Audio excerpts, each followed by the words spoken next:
Hello everyone, welcome back to my channel with a new lesson. This might be very important for you. நீங்கள் English பேசும் பொழுது விடக்கூடிய சிறிய mistakes but very காமனான mistakes சிலவற்றை தான் இன்றைக்கு நாங்கள் பார்க்க போகிறோம். Do you happy?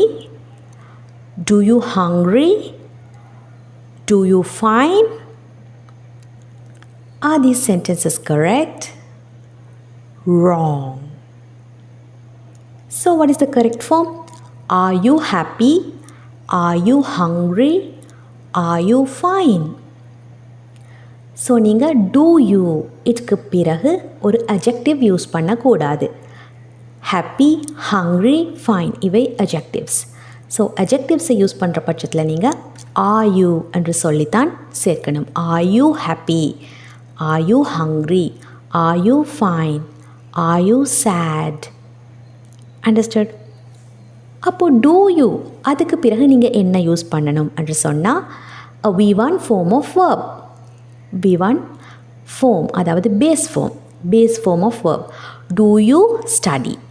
Do you work? Do you feel better? இந்த மாதிரியாக do youக்கு பிறகு நீங்கள் ஒரு V1 form of verb தான் யூஸ் பண்ணணும். ஸோ இதை மறக்காதீங்க. Next, are you study? Are you work? Are you feel better? Is this correct? So are you இதுக்கு பிறகு V1 form of verb. இதுவும் நிறைய பேர் பேசக்கூடிய ஒரு விதம். நிறைய பேர் அவங்களோட ஸ்போக்கன் இங்கிலீஷில் இந்த விதமான சென்டென்சஸை யூஸ் பண்ணுறாங்க. which is also wrong. Are you studying? Are you working? Are you feeling better? So are you இதுக்கு பிறகு நீங்கள் ஒரு வேர்பை யூஸ் பண்ணுறீங்கன்னு சொன்னால் அதை ing ஃபார்மில் தான் யூஸ் பண்ணணும்.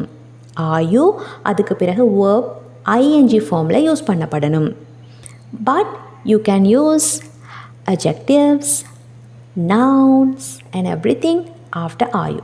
are youக்கு பிறகு adjective யூஸ் பண்ணலாம். Example are you happy? are you இதுக்கு பிறகு ஒரு noun யூஸ் பண்ணலாம். are you a teacher? are you a teacher? இந்த மாதிரி. பட் are you இதுக்கு பிறகு நீங்கள் verb யூஸ் பண்ணுறீங்கன்னு சொன்னால் அதோட ing ஃபார்மில் தான் யூஸ் பண்ணணும். are you studying? are you studying? அப்போ do you யூஸ் பண்ணினா study. do you study? do you work? do you feel better? இந்த மாதிரி.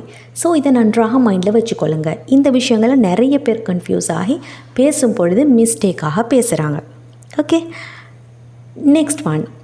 ஒரு கொஸ்டின் எங்கள்கிட்ட கேட்கப்படுது, where are you from? So இந்த கொஸ்டினுக்கு நிறைய பேரோட answer I am Dubai, I am India, I am Colombo, இந்த மாதிரி. which is also wrong. So எப்படி வரணும்? I am from Dubai, I am from India, I am from Colombo. Mind it also. Next one.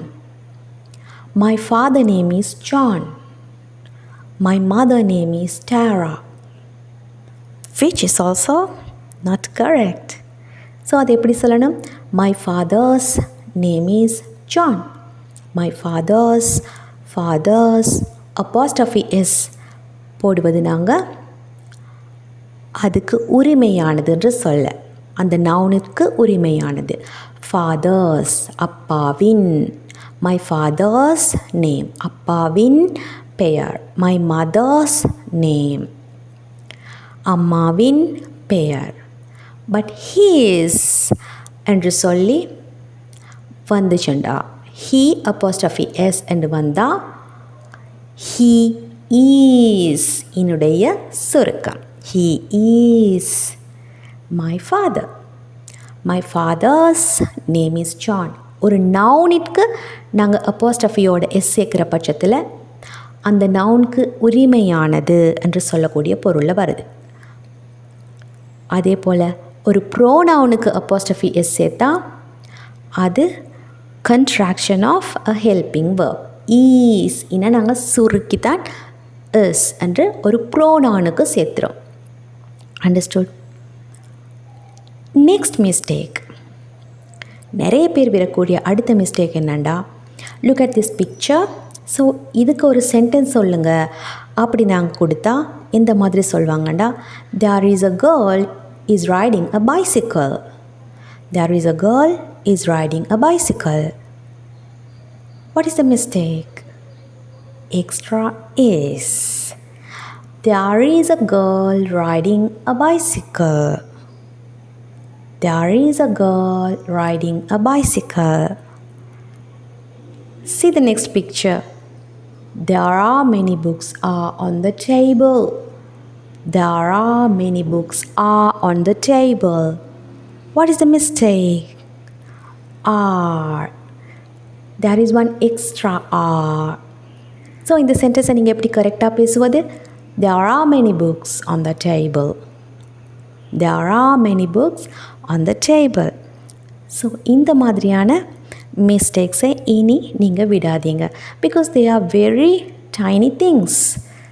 கிராமரில் இருக்கக்கூடிய ரொம்பவே பேசிக்கான விஷயங்கள். So இந்த சென்டென்சஸை நீங்கள் நிறைய கரெக்டாக சொல்லி ப்ராக்டிஸ் பண்ணுங்கள்.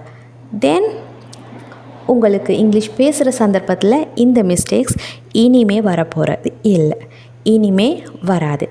Okay, so practice English well. Let's meet with another spoken English session.